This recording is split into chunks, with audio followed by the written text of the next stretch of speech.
shot. Pretty good so far. He was a little rusty today.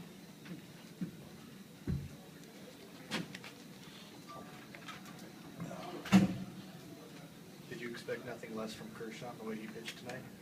Well, honestly, these guys are giving him probably as much trouble as anybody that we play. So you really don't know, what was gonna. He did have extra rest, which kind of gets him out of the routine a little bit. He knew he would, do whatever he had to do to get himself set up. But when he's been really good, he's came in here and these guys have hit him well. So you really don't know what to expect tonight, but you expect him to be good all the time. Puig's home run, is that one of the farthest balls you've seen since you managed his team or coached him even here at this ballpark? Hanley hit one, it probably went about 300 feet past that building out there, but didn't hit it on the way out. But that was pretty impressive. That got out one of those, you get to center field here and just taken off, so pretty good. You talk about Puig, he hit another homer, and how you're taking him through this process and thinking maybe, during the postseason. We'll see. He's really swung the bat good tonight. We're going to get him some days, get him some rest, see what different guys look like in right field maybe, and see where we're at. Even in a game like this, the competitor inside Kershaw, do you feel like he gets everybody else up for a game like this? The way he approaches even a game that, is coming off you guys winning the NL West? I think, yesterday was that day for us. Today was back to business, and we used the 24-hour rule. Who told me that? That was a good one today. But, really today was, we wanted to get back on track, play the game straight up. Kirsch was pretty much straight up. Obviously, we're not going to let him go much farther than that right there. But we really came into today basically playing this game like we were playing the other. Not just today, but his other starts. Do you think he raises the level of focus for everybody that's behind him when he pitches?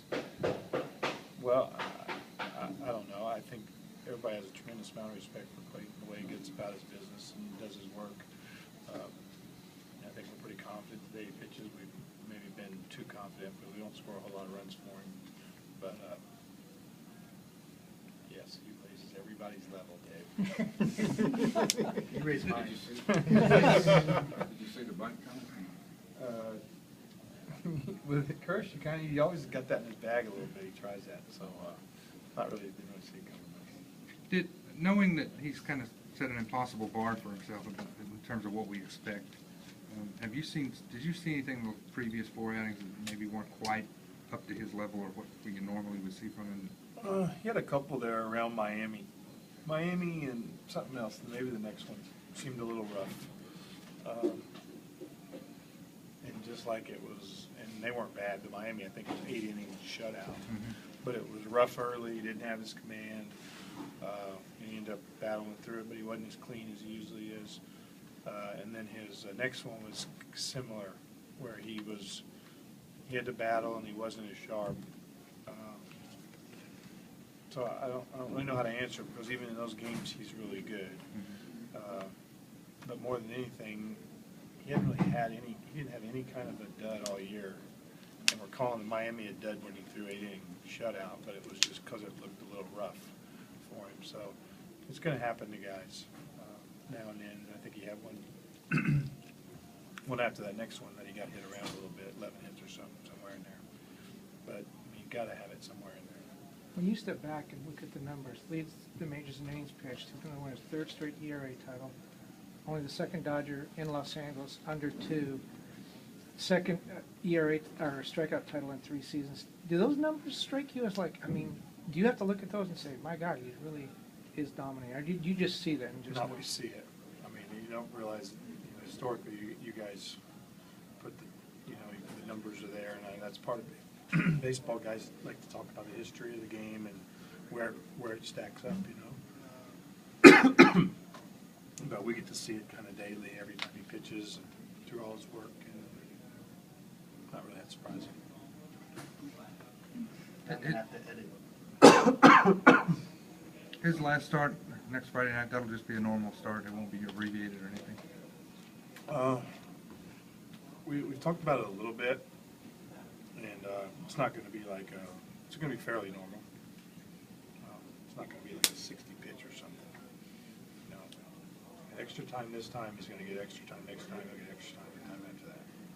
So You see Fed catching him the next time up? I do. Fed's going to catch Zach tomorrow, so next time we get to Kirsch, he's going to need to catch him. Clayton's last start here, I think it was 3 months ago to the day, and that was the night before you guys started the run. When you look at that, and I know you didn't ask this question various ways over the time, but is it remarkable? I mean, that was when you guys couldn't score runs for him, and this is a time when you can. Well, I'm not. I mean, all the things that have changed in that time, it wasn't that long Well, ago. now that you tell me that it's that, that 3-month period, really, at that point, we were probably 9.5 back or so, and now we sit here, you make a 20-game difference in a 3-month period, that's a lot. It just doesn't really happen. So, but Kirsch is a